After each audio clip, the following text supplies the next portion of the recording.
Hi friends, welcome back to my channel. I'm Serena if you happen to be new here, and today we're going to be talking about all of the books that I read and listened to in February. I read a total of I think 12 books, or it's going to be 12. 2 of them I have not finished yet, but I will be finishing them today.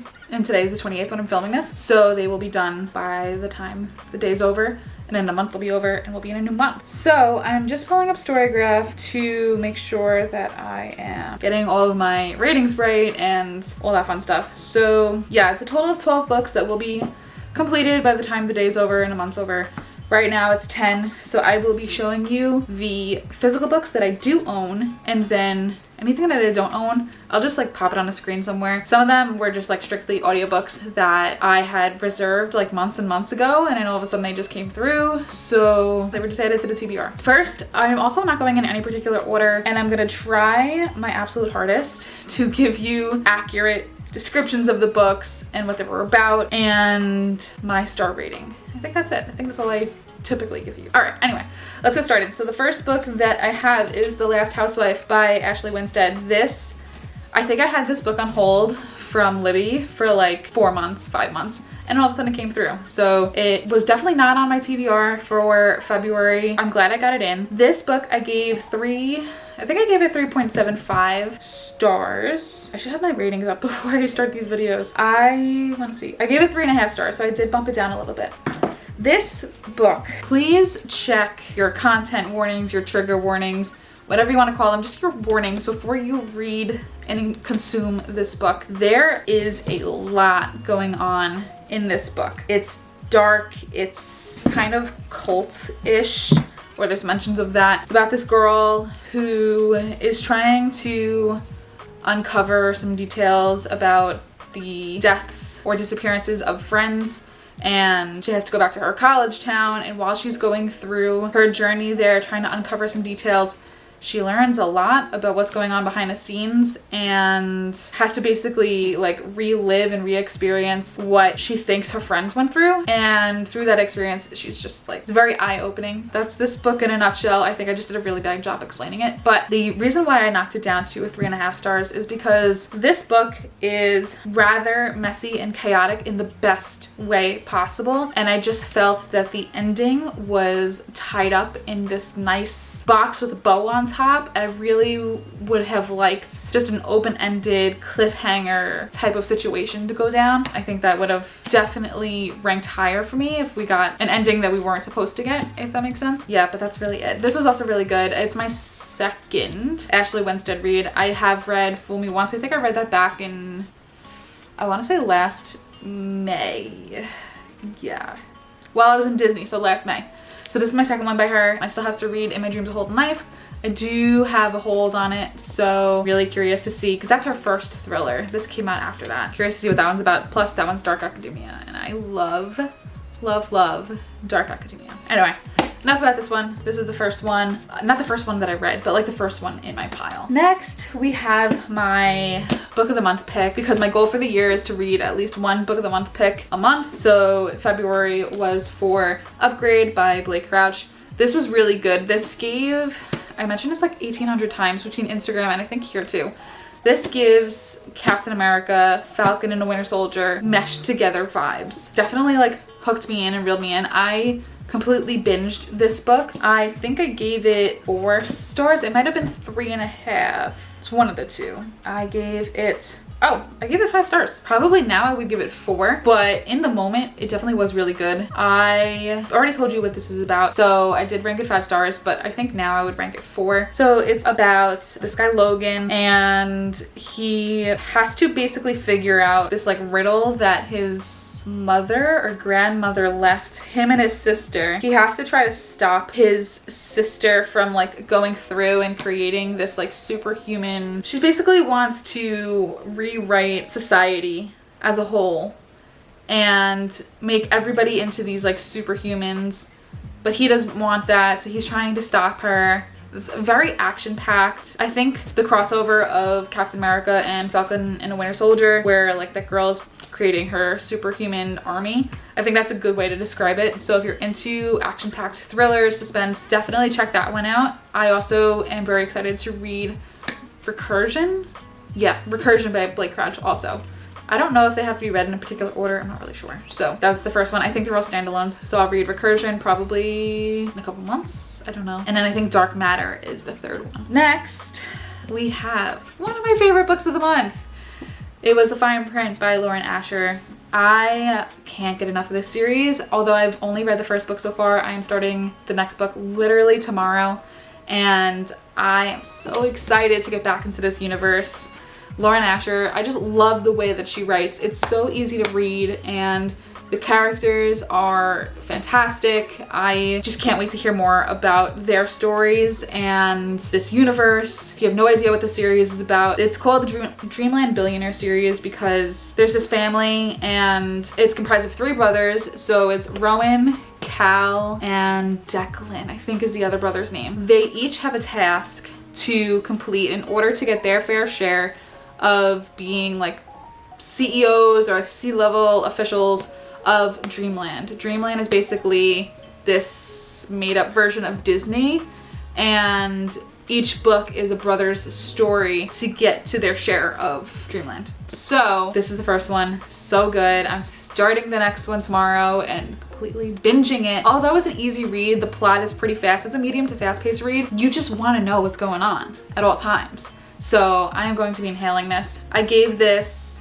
4.75, I think. It is the first one in a series, so I always end up ranking it a little bit lower. Yes, this was 4.75. Just because I know books 2 and 3 are going to be phenomenal and amazing and wonderful. So I have high expectations, high hopes. I just know it's going to be fantastic. Next, I don't think this book was on my TBR either, but I picked it up anyway because the audiobook came through. It's Carval by Stephanie Garber. This one was so good. I think I gave this 5 stars. 5 stars, first book in the series. This is another 3-book series. After this is Legendary, which I'm gonna be reading in March, and then Finale, which I might also pick up in March if I have time for it. But so good. It's about these 2 sisters. They live on this island. I forget what the island's name is. And they have this opportunity to go to this game at Carval, and one of them wants to go, one of them doesn't want to go, and they end up going, they end up playing the game. The second book is a sister's point of view, and it's a sister's story. So it's Dragna and Donatella, I think. Why am I drawing a blank? Oh, Dragna's their last name. Hello, that's where I'm getting Dragna from. Scarlet and Donatella. So this one's Scarlet, the next one is Donatella, and it just brings you into a whole nother world. And I was completely and utterly lost and immersed in the audiobook for this. I don't remember who narrates it, but whoever it was, they were fantastic. And I hope that it's the same narrator for the second book because I am going to be doing the audio and the physical book for the second one also. And if you haven't picked up anything by Stephanie Garber, I would definitely start with this, and then you move on to Ballad of Never After and Once Upon a Broken Heart. I have them on my shelf, that's why I'm looking up there. Apparently you're supposed to read those after you read these. I'm not sure what the intertwinement is, but I'm just following the rules, and those are the rules I was told. So I will be reading those as soon as I finish Finale. Next, we have the Off-Campus series. I did read The Score in February, and I did enjoy this, but it was definitely most likely the slowest read in the series for me. This one just took me a very long time to get into. As you can see, I started to tab it, and then I was just like, okay, I'm over this, let me binge it. So I never really finished tabbing it, which is fine. But this one is about Dean De Laurentiis, I think is his last name. And I never really was a fan of him in the first 2 books. So once I got to this, and this is his like own book, it's like, all right, like whatever, I'll just read it. I still do like go back and think about it sometimes. I think it's just because I miss this universe overall. So I want to get back into it, and I will be picking up the next one in March. So I'm excited for that. And this one I gave 4 stars. Oddly enough, this is the lowest ranking I've given for this series, which is crazy because the first 2 were actually 5 stars for me. So I'm hoping to wrap up the entire series in March, and then I'll be able to give you my overall series rating on that. Next, we have another one of my top books for February. It's Things We Never Got Over by Lucy Score. I had downloaded this on my Kindle like a year and a half ago and just never saw anybody post about it, never saw the hype. And then all of a sudden, everybody started reading it because the next book just came out. So I picked this one up and I read it and I was obsessed. As you could tell by all the tabs, I just completely loved this book and everything about it. And I cannot wait for the next one. I'm also starting that March 1st, which is so exciting because I can't wait to get back into this universe. And apparently there's a third one coming out, so I need all the details. I need all the story. This I gave 5 stars. A bit of a synopsis on it. It's about this girl, Naomi. She's a twin and her twin asks her for help. Naomi actually turns into a runaway bride and she goes to try to help her sister. Sister ends up just like completely not needing help. So Naomi's in a small town. I actually forget like the real name of it, but the people in the town call the town Knock 'em Out. So she's a Knock 'em Out. She's just like, all right, now what? Because I have to start over again. Everybody thinks that she's her sister, and then she's trying to get coffee, convincing the barista that she's not her sister. And then in walks Knox, who thinks that she's Tina, is yelling in her face saying, you need to get out of here, blah, blah, blah. And then they spend a lot more time together than they thought, and things happen. Sparks fly, we get a Grump, we get a Sunshine. That's that book. I am not going to tell you anything else because, again, I don't want to give spoilers. But it's so good. Please pick it up if you haven't already done so. And if you already have, definitely check out the second one because the second one is about Knox's brother Nash. So I'm very excited for that one. Next, we have the book that took me the longest amount of time to get through, which was When Gracie Met the Grump by Mariana Zapata. This I think I gave it 3.5 stars or 3.75. I did give it 3.75 stars. It's just extremely, well, the story is good. The writing is absolutely stunning. It's just slow.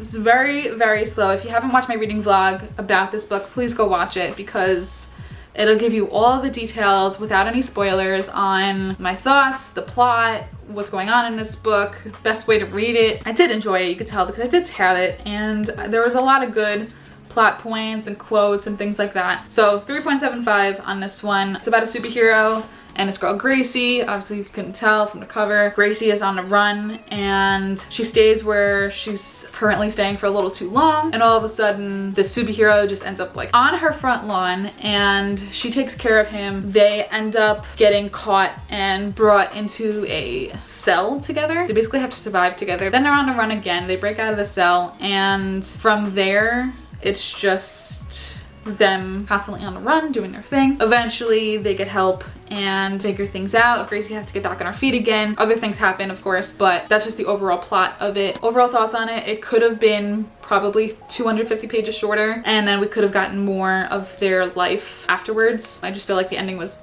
rather rushed. So those are my thoughts on that one. I am going to be reading more of Mariana Zapata just to see like what other books by her are like, and then hopefully have an author ranking. That'd be awesome. That's that one. And then we have my last 2 books that are currently in progress that I will be finishing by the end of the month. So one of them is this poetry book. It's from my fellow bookstagrammer called Hazelnut, Coffee, and a Pencil Skirt, and it's just a whole bunch of poems that she's written over the last 10 to 12 years or so. It's been really good. I'm on page 92, 93, and I just have like maybe 80 pages left. So I'll be wrapping this up tonight. And I don't rate nonfiction or poetry because it's typically based on life experiences, and I'm not going to put a rating on that. So it's been really good, and I highly encourage you, if you want to mix up your fictional reading, because I know I like to do this from time to time, pick up a nonfiction book, pick up a poetry book. It's just a good way to kind of round things out and balance it out. I did 1 nonfiction and 1 poetry this month just because I was very fiction heavy the last 2 to 3 months. The last book that I'm currently in progress of is The Measure by Nikki Ehrlich. This was actually my book club pick for February, and then I just procrastinated and didn't finish it on time. This is the first time I've done it actually. Usually with the book club books, I am on time for the most part, or early, and this month just got by me because it's a shorter month also, and we didn't have a meeting. We've just been like chatting about the book on Fable. It's been really good so far. I'm really intrigued where the rest of the story is going to go. It's a really interesting premise. It's told from multiple people's perspectives, so just a general overview. All these people are based in New York City for the most part, And one random day, a whole bunch of boxes are delivered to everybody in the world. And inside the box is a string.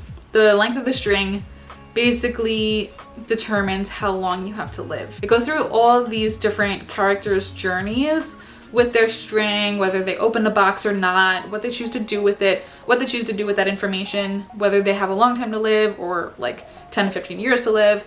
So all these characters eventually, I'm thinking, are gonna intertwine somehow, somewhere, but I'm not totally sure yet. I'm about 53% in. So I'll be wrapping up the audiobook tonight, but I did get the physical book from the library just to do a tandem read as I normally do for a lot of these. So that is gonna be it. I feel like I just said all of that in one breath, but I was really excited, and this was an awesome stack for February. I did get a lot of my physical TBR the last 2 months out of the way, which has been awesome. Although I have been buying more books, I still think I have read more of my physical TBR than I have purchased. So points for that, right? So yeah, that's gonna be it for this video. All of these books, oh wait, this is not it for this video because I had a couple more that were audiobooks, like I said, that I don't own. So let's talk about those real quick. So one that I read, which is actually my lowest rating of the month, and I do own the physical book, I just didn't like put it in the stack, is All the Missing Girls by Megan Miranda. This book and I have some beef, okay? I actually picked up this book about 2 years ago when I was not really a Bookstagram girly yet, and I joined my work book club when they had one at the time. They were reading this book and I just didn't finish the book by the time the meeting happened. So I read like 50 to 60% and then just put it down and never picked it back up again. Fast forward to now, I got the audio, I picked it up again, read through it, and I just think that books that are told backwards, if that makes sense, are not for me. I can do a jumping timeline going from like past to present to past to present, working its way up to where the past and the present meet, but books that are told from past all the way up to present, I don't know, it just like didn't work for me. I gave this book 2.75 stars. I think it's just the ending. The ending fell flat and I was like, oh, like darn, okay. Like that's the ending. So yeah, that was that book. The Cloisters by Katie Hayes. I feel like I read this book maybe like 17 months ago, but I actually read it at the beginning of the month. It was the first book that I read in February. I gave it 3 stars. Same thing. It was a really great start, and I love the dark academia. I love that she was in a museum, and it just not really thriller-y for me, like not enough of that suspense and tension and all that stuff. So I did give this one 3 stars. I love the fact that it was at the Cloisters and the New York City vibes, of course. So that got brownie points, but aside from that, there wasn't much to love and obsess over in this book. It was just like an okay read. That was that one, and I think I got everything now. I hope you guys enjoyed my terrible explanations of these books. I just have a hard time describing books and not giving major plot points away, so I'm working on it. I am working on it. So I'm excited for March because we get more time to read, and also just to put it out there because this is the second month that I have read over 10 books. It doesn't matter if you read 2 books. It doesn't matter if you read 4 books. It doesn't matter if you read 22 books in a month. What matters is you're reading and you're getting excited, you're escaping, and you're just finding something that brings you joy. So don't think that you have to read all of, you know, you have to read like 15 books in a month. You don't have to read. You don't have to read a single book in a month. So don't look at my stack and be like, oh, like I wish I could read that much, because this time last year, I was averaging like 5 books a month. So I've definitely been able to prioritize and pick up the pace and read a little bit faster, but that's also come with practice. On that note, I'm gonna end it here. I hope you guys enjoyed this video, enjoyed hearing about books and me rambling and trying to describe them, and at least you got my star ratings. Those were on point. So look out for my reviews. If you want more in-depth, coherent thoughts, you can check out my Instagram. I post all my reviews on there. I'm pretty much caught up. I think there's only one. I think I still have to post a review for When Gracie Met the Grump, and then also The Measure once I finish that. So the rest of these books have reviews on my page. That is gonna be it for this video. I hope you guys enjoyed. Don't forget to like, comment, and subscribe. You know what to do at this point. Turn on post notifications so you never miss a video with me. I'll talk to you guys soon. Bye.